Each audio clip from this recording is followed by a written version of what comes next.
इस वीडियो में हम लोग बात करेंगे कि हम किस तरह टाइपिंग मास्टर क्रैक अपने कंप्यूटर में डाउनलोड और इंस्टॉल कर सकते हैं।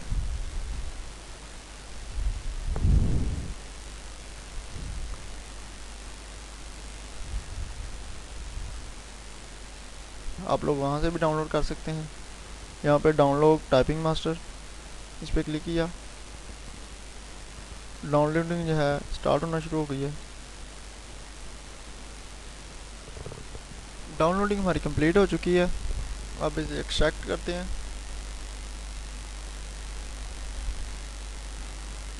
टाइपिंग मास्टर 2010, इस पर क्लिक किया। यस, इंग्लिश, नेक्स्ट, इसे चेक किया। Next, next. और यहाँ पे आप लोग कोई भी ऑप्शन सेलेक्ट कर सकते हैं जिसके लिए आपने इसे इंस्टॉल करना है।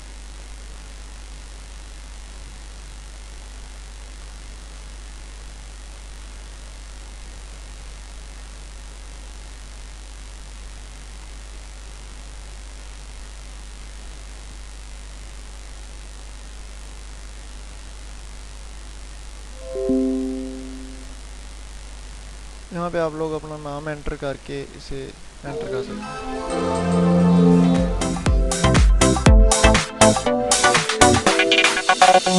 हैं।